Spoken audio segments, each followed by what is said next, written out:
Bonjour à tous, bienvenue dans votre chaîne Maths et Physique en poche. Aujourd'hui dans cette séance, je vais partager avec vous, et surtout pour les étudiants de la deuxième baccalauréat, un exercice en chimie.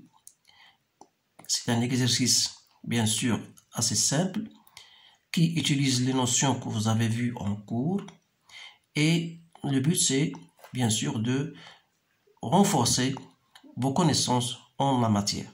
Alors là, vous avez de l'acide benzoïque, voilà, de formule C5H6CO2H, est connu comme conservateur, ça c'est bien sûr quelque chose de pour des connaissances. Alors ce qui nous intéresse, nous, on prépare à 25 degrés une solution aqueuse d'acide benzoïque, dont la concentration bien sûr est 10-3 mol par litre et de volume 1 litre. La mesure de la conductivité de la solution donne sigma. Donc on vous donne la conductivité. La première question, écrire l'équation de la réaction de l'acide benzoïque et l'eau. Là, c'est une question simple. Donc qu'est-ce qu'il faut faire? Voilà, je vais répondre question par question. Donc, premièrement, l'équation de la réaction de l'acide benzoïque. Voilà, l'acide benzoïque, c'est 5H6CO2H en relation avec de l'eau. Alors là, il faut bien faire attention parce que lorsqu'on dit l'acide, c'est déjà, on vous signale que c'est un acide. Et l'acide, selon Bronsted, c'est toute substance capable, bien sûr, de libérer ou bien de céder un proton H+. Alors, ça va s'écrire C6CO2 moins plus H3O+. Voilà la réaction. Deuxième, dresser le tableau de variation. Bien sûr, vous allez dresser le tableau de variation. Donc, on a le nombre de moles, c'est CV. Donc, bien sûr, l'eau est toujours en excès. On a ici 0, 0. Donc, à un instant donné, CV moins X, X, X. Vous pouvez même écrire C moins X à l'équilibre, X à l'équilibre, X à l'équilibre. Alors là, une fois j'ai dressé le tableau de variation, exprimer la conductivité. Donc, exprimer la conductivité, sigma, en fonction de lambda 1 et lambda 2. Lambda 1, c'est la concentration, c'est ionique, bien sûr, voilà, c'est bien ça, la conductivité molaire ionique. Donc, lambda 1 et lambda 2, voilà, ce sont des données. Donc, sigma, d'après notre cours, c'est la somme des lambda I, xi, c'est-à-dire, c'est lambda 1 de H3, lambda 1, c'est pour H3+, et lambda 1, c'est pour C6, H5, donc c'est C6, C5, H6, CO2-, plus lambda 2, c'est pour H3 au plus. Voilà. Donc, puisque vous avez la concentration de H3 au plus est la même que celle de C5, H6, CO2-, on va écrire lambda 1 plus lambda 2 fois la concentration de H3 au plus. Voilà, sigma. En fonction, bien sûr, de lambda 1 et lambda 2. Voilà. Donc, on va passer à l'autre question. Voilà, trouver, exprimer, donc c'est bien exprimé, montrer que le taux d'avancement de la réaction, voilà, le taux de la... Montrer que le taux d'avancement, bien de l'avancement final, taux de la réaction, et s'exprime ainsi comme ça. Voilà son expression. Donc, qu'est-ce que vais-je faire? Voilà. Vous savez que taux, c'est quoi? C'est X final sur X max. C'est-à-dire, c'est la concentration de H3 au plus fois V sur CV. Donc, c'est H3 au plus sur C. D'après cette expression H3 au plus, c'est quoi? C'est sigma sur lambda 1 plus lambda 2. Donc, il reste lambda 1 plus lambda 2. Voilà. Donc, j'ai bien exprimé. Donc, calculer sa valeur. Alors là, pour exprimer sa valeur, vous avez sigma, c'est 8,6 10-3. Alors là, il faut faire très attention parce que la concentration, c'est en mol par litre. Il faut la convertir en mol par mètre cubique. Donc, il faut multiplier par 10 à la puissance 3. Et vous avez lambda 1, c'est quoi? C'est 3,23 plus 35, 10 moins 3, voilà, c'est bien ça. Donc, vous faites bien sûr vos calculs et vous allez trouver bien sûr la valeur de taux. Je n'ai pas fait moi de calcul, je n'ai pas de calculatrice avec moi. Je pense, voilà, je pense que j'ai cette valeur. Donc, j'ai trouvé 0,225, c'est bien ça. Donc, j'ai trouvé 0,225. Alors là, qu'est-ce que vous remarquez? Que taux est inférieur à 1. Alors là, qu'est-ce qu'on va dire? On dit que la réaction est incomplète.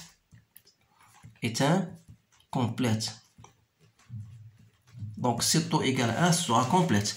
Alors là, une fois calculer sa valeur et conclure, trouver l'expression de la constante d'équilibre associée à la réaction d'acide benzoïque en fonction de C et de taux et calculer sa valeur. Donc, vous savez que K n'est autre que la concentration de H3+, fois la concentration de C5H6CO2- sur la concentration de C5H6CO2H. Et comme la concentration de H3+ égale à la concentration de C5H6CO2-, donc sera au carré ici, sur C moins la concentration de H3 au plus. Donc la concentration de H3+, c'est quoi? C'est C fois taux. Donc on aura C au carré, taux au carré, sur C moins C taux. Donc ça va me donner K, c'est C taux au carré sur 1 moins taux. Alors là, vous calculez sa valeur. Donc, c'est 10 moins 3 fois 0,225 au carré sur 1 moins 0,225. J'ai trouvé 6,5, 10 moins 5. Voilà. Ce sont des questions simples, bien sûr, qu'il faut, bien sûr, une fois que vous avez votre cours, vous pouvez répondre à ces questions. Donc, premièrement, on réalise, voilà, calculer sa valeur. On réalise la même étude en utilisant une solution d'acide benzoïque S' de concentration C'. Alors là, on a une autre concentration, concentration C', telle que C' est inférieur à C. Donc, qu'est-ce qu'il vous demande? Donner la nouvelle valeur de la constante d'équilibre K'. Alors, K', bien sûr, elle sera égale à K, parce que la constante d'équilibre ne dépend que de la température. Donc, car K' n'est fonction que de la température. Ou bien, ne change K en fonction n'est fonction que de T. Donc, c'est bien sûr, donc on dit que la constante K ne dépend que de T, ou plutôt K' ne dépend que de la température. Donc, puisque la température reste constante, donc ça veut dire que K sera égal à K'. Donc, B, on veut dire choisir la valeur de taux prime de la solution S' parmi les valeurs suivantes. On vous donne la première valeur, la deuxième valeur et la troisième valeur. Donc, bien sûr, on a C' est inférieur à C. Ça veut dire quoi? Ça veut dire que la concentration de la deuxième solution est plus faible que la concentration de la première. Ça veut dire qu'il s'agit d'une dilution. Vous savez qu'une dilution fait augmenter, bien sûr, la valeur du taux prime. Alors, donc, taux prime est supérieur, doit être supérieur à taux. Et comme la valeur de taux qu'on a trouvée, c'est 0,25, c'est la valeur du taux, donc c'est 22,5. Et comme taux prime doit être supérieur à cette valeur-là, donc il doit être supérieur à 22,5%. Donc la valeur qu'on doit choisir pour taux prime, ce n'est autre que 31,5%. Voilà.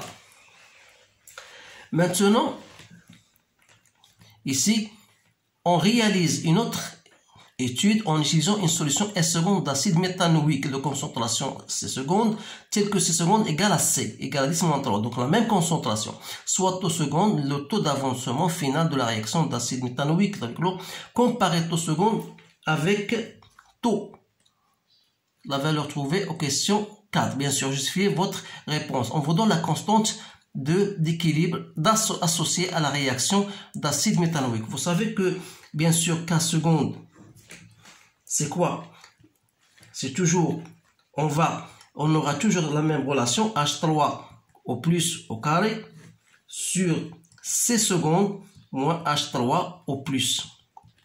Et comme C seconde égale à C, donc voilà, c'est-à-dire on va avoir H3 au plus au carré égale à K secondes fois C moins H3 au plus. C'est-à-dire vous aurez une équation du second degré.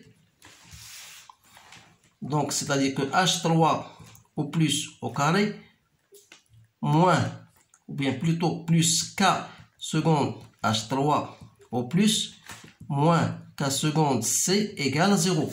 Une équation de second degré, vous déterminez bien sûr la valeur de delta K seconde au carré plus 4 K seconde C, c'est-à-dire 1,8 10 moins 4 au carré plus 4 fois 1,8 10 moins 4 fois 10 moins 3.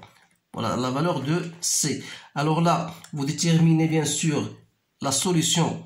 Donc vous déterminez H3 au plus. C'est quoi? Donc c'est, vous effectuez bien sûr votre calcul. Donc une fois vous avez ça, donc H3 au plus c'est quoi? C'est moins K seconde. C'est moins K seconde. Moins plus racine de delta que vous avez trouvé sur 2. Donc vous allez trouver, comme j'ai trouvé, moi j'ai trouvé 0, donc ce sera moins 1,8, pardon, moins 1,8, 10 moins 4, plus 0,68, 10 moins 3, je divise par 2. J'ai trouvé bien sûr 0,34, 10 moins 3. Et bien sûr, taux seconde n'est autre que H3 au plus sur C, c'est-à-dire divisé par moins 3, donc ça va me donner 0,34. Donc qu'est-ce que vous remarquez? Vous remarquez bien sûr que taux prime est supérieur à taux. Alors là, la remarque que vous allez obtenir, ou bien la conclusion, c'est que la dilution d'une solution fait augmenter taux de la réaction, le taux d'avancement de la réaction. Alors c'est tout ce qu'il y a pour cet exercice. Je vous remercie de votre attention. Essayez de répéter bien sûr l'exercice et on va faire d'autres exercices dans les séances prochaines. Alors je vous remercie et je vous dis à bientôt.